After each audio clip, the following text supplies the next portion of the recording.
Poor Dad. Can you type one if you've read that book, Rich Dad Poor Dad? So Rich Dad Poor Dad by Robert Kiyosaki. Oh, there, some of you have read that amazing book. That was the book that opened my mind to starting my own business. Okay, because he said in that book, if you want to be rich, okay, being a businessman is the way to go. So I will show you some more information about that transition 9 years ago. Okay, and then that's it. I said, okay, why not try USANA business? So I started it part-time, but it was there were lots of unexpected turnout of events. I lost my job and I said, okay, I found another job, but I was not happy. I was happier with USANA even if I was not earning yet. So I decided to do the business full time. And after 3 months of doing the business, I became gold director. And after 3.5 years, I became diamond director. And 7.5 years, $1 million club member. And now I'm executive diamond director. Of course, people have different pacing, right? Different learning curve as well.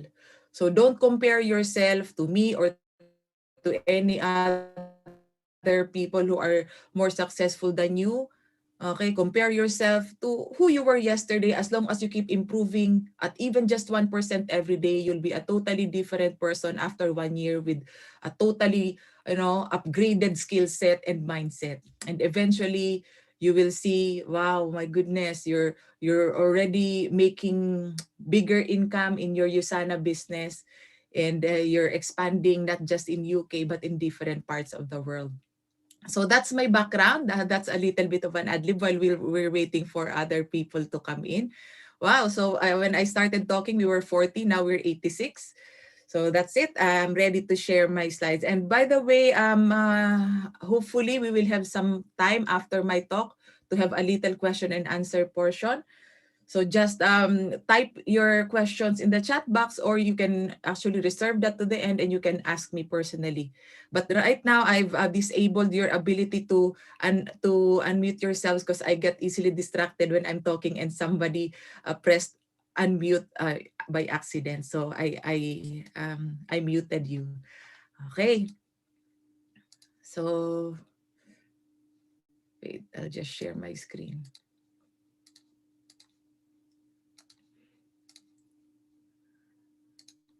Okay. Can you type one, please, if you can see my screen?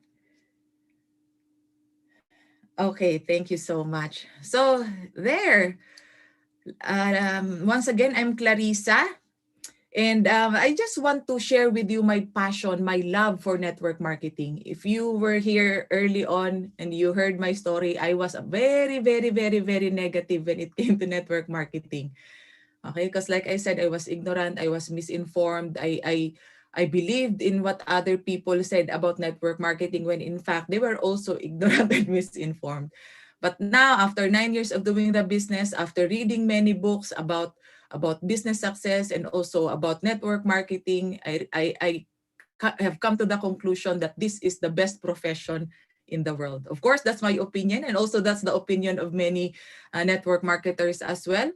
Okay, so again, this is my training. I'm going to give you lots of my opinions, but I really hope that I can you can partake, I can fashion.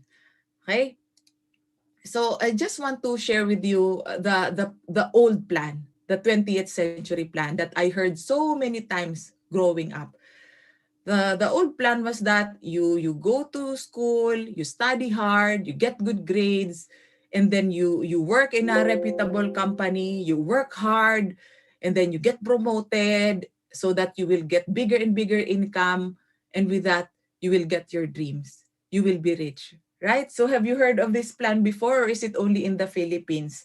Because I came from a poor family and my parents told us, we're five kids in the family. My parents told us, okay, don't be like us.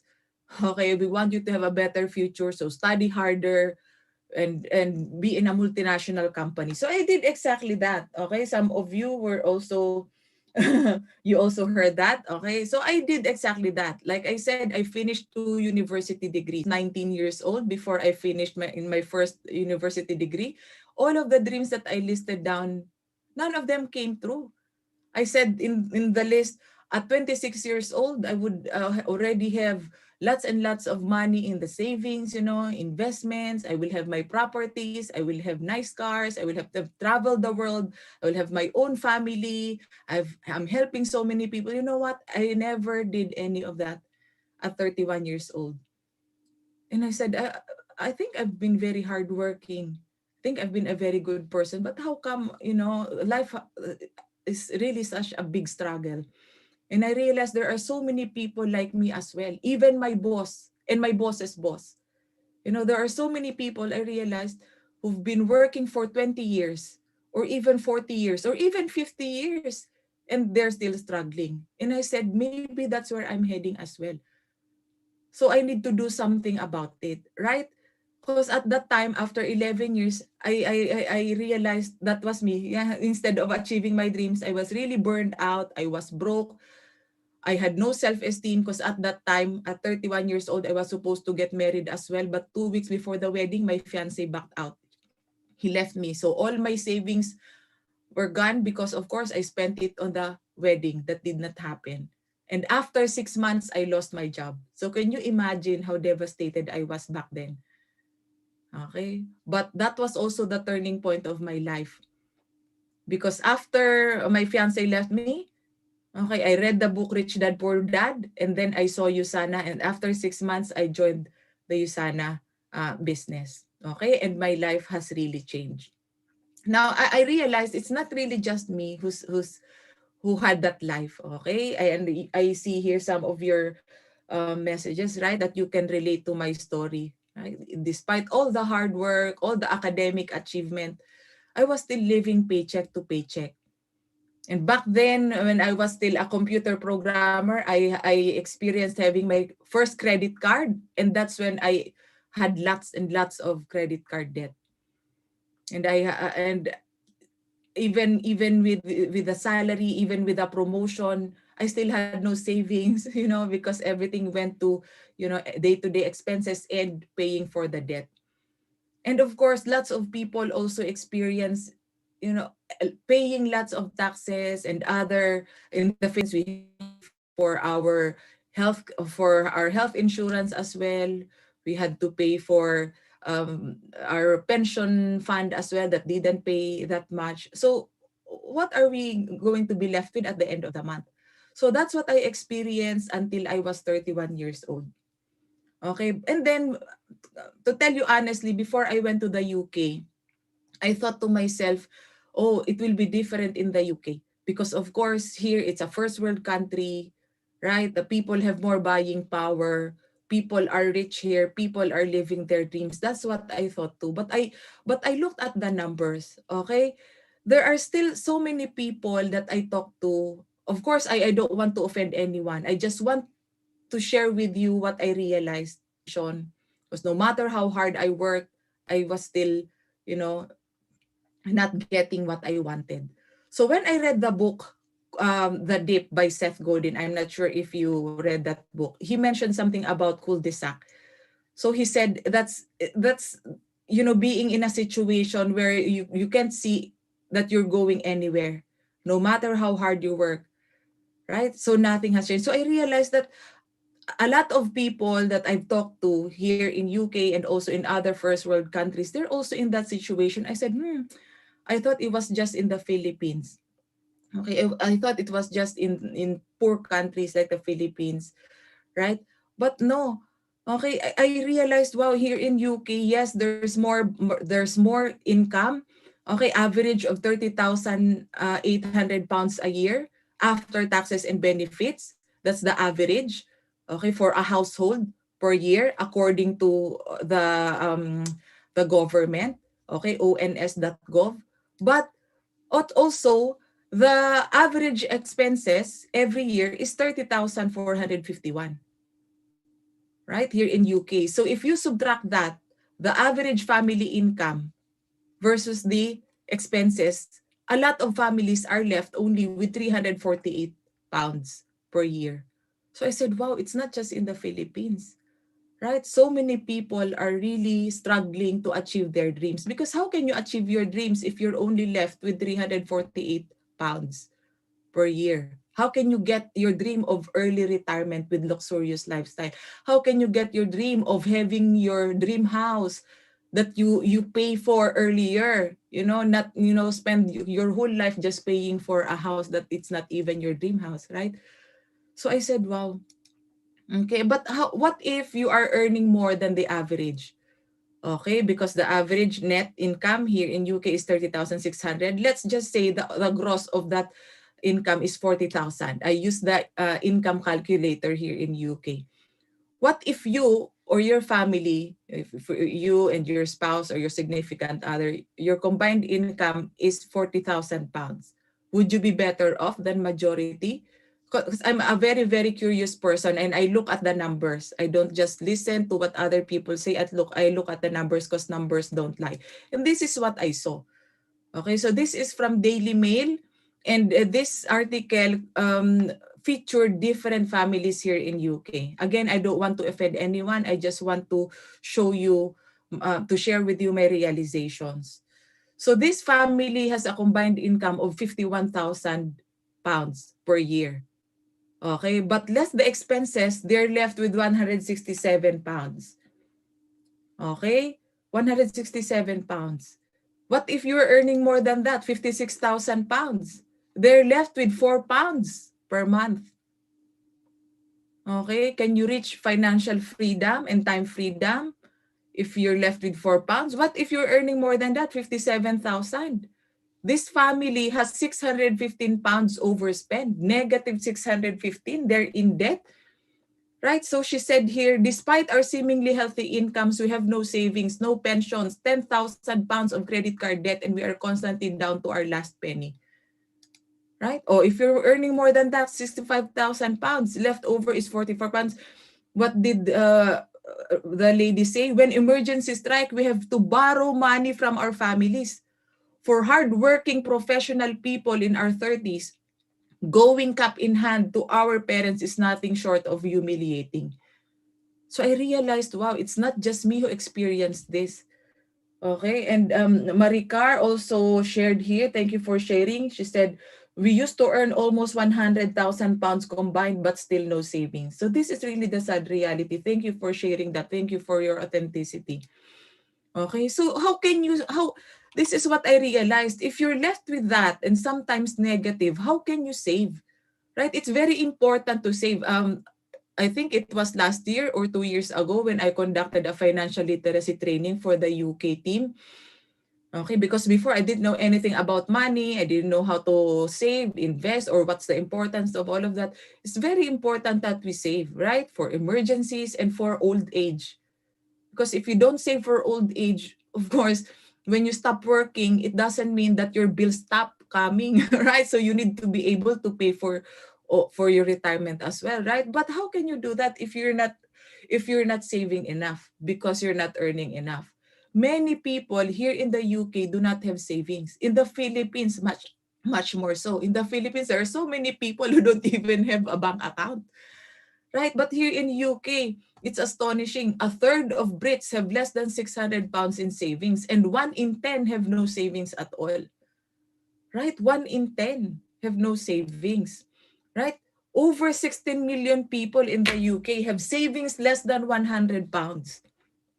It's very sad for me to realize this, most especially because here in UK, the cost of living is very expensive. In the Philippines, even if you don't have money, you will survive because you can ask for vegetables and rice from your neighbors. Here, it's more difficult, right? And look at this trend. Britons are saving less and less at any time in the past 50 years. Okay, so can you see this? It's nearing zero, right? And you can see here, it's more recent. It's 2019. The chart in blue is the savings. You can see that it's going down and down closer to zero, right?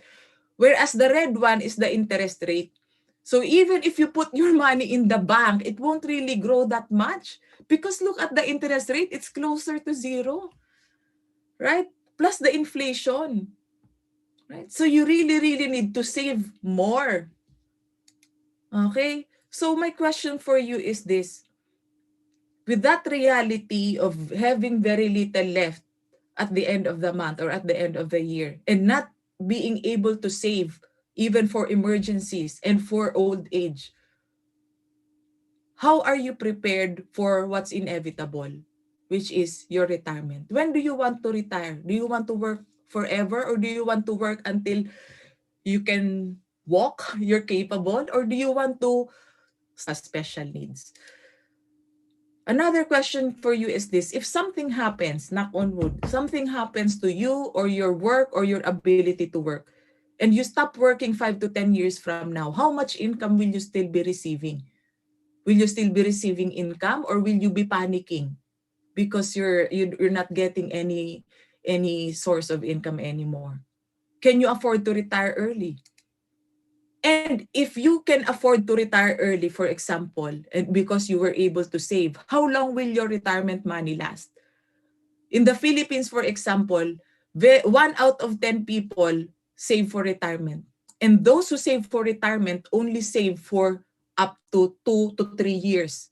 2 to 3 years. Of course, after you retire, okay, because that will definitely come. I don't want you to be caught off guard, because so many people at the age of 66, 65, or even 70, they're so tired of working, but they realize they cannot afford to stop working because they need the money. Right? I've heard stories like they've already retired, they've already said goodbye to their co-workers, but after 6 months, they went back to work because they said, oh, I can't afford retirement. I still need to work. I don't want you to be in that situation. Right? When is the best time to prepare for that? 20 years ago or 10 years ago. But it's not too late yet. You can start preparing for that now. Right? So I saw which.co.uk. We subscribe to this. Okay, so thank you for sharing as well, Maricar. My husband is 55 and can't afford to stop working. Okay, Alice also said, me neither, but 3 parents and parents-in-law in nursing homes, that's also expensive. So we need to prepare also for nursing home, right? We're very lucky here in the UK because there's NHS. If you retire in another country, right, you have to pay for healthcare as well, which is very, very expensive when you're old. So now we're talking about the long term, the inevitable, right? Retirement. So which.co conducted a research based on responses from 6,300 retired and semi-retired couples in April 2020. So what did they find out? If you are single, retired single, okay, you need 19,000 pounds to 30,000 pounds a year for you to have a comfortable to luxurious life. Minimum of 19,000 pounds. Okay, so my question is this. If you retire, where will you get the 19,000 to 30,000 pounds every year for you to survive? Right? If you're a couple, you would need 25,000 pounds a year for a comfortable life. But if you want to have travels, buying healthier food, being able to go shopping as well, that's 40,000 pounds for a retired couple. Okay, but the reality is, if you're going to just rely on state pension, which you can only claim when you are 66, and it will get later and later and later, there's even news that it will be 67, right? And if there are very few people who are eligible to receive full state pension, right? Full state pension. And how much is full state pension? Only 9,000 pounds a year. How can you survive with 9,000 pounds a year? That's why there are so many old people here in UK, even they're in their late 60s, they cannot retire. Why? Because they need to increase the pot money in their pension. So they keep delaying their retirement. And remember, retirement income is taxable. So how much are you left with? Okay. Now, if you want to have, a secure retirement, as early as now, you need to for that.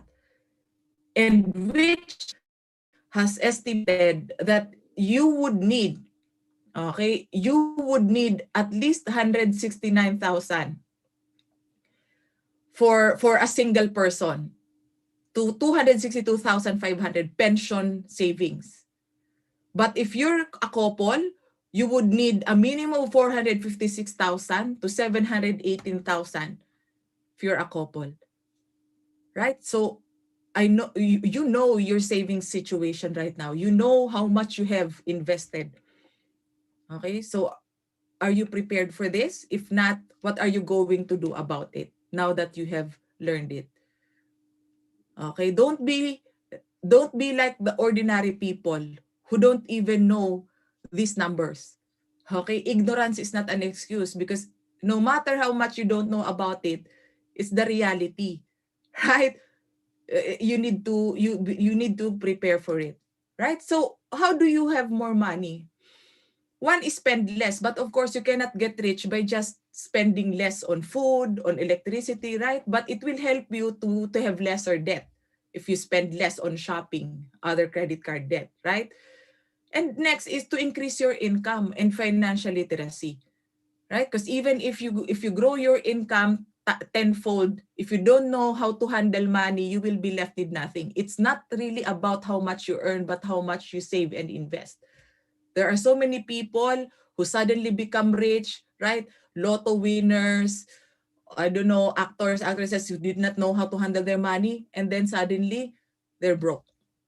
So it's important that you learn financial literacy as well. But let's talk first about increasing your income. A lot of people, to increase their income, they get a second job, third job, fourth job. But the question is this, even with just one job, how tired are you? You don't have much time for your family. You don't even have much time to sleep. And a lot of jobs now are on shifting schedule. Your health suffers as well. And then you would get a second or third or fourth job. I met someone who started her USANA business. She's a nurse in the US. She has 4 jobs. She has 4 jobs. Can you imagine how tired she is? Right? She doesn't have time for her family. Or another one is to start a business on the side that you don't have to give up your job, whatever you're doing right now. You can learn the business and you can do it part-time.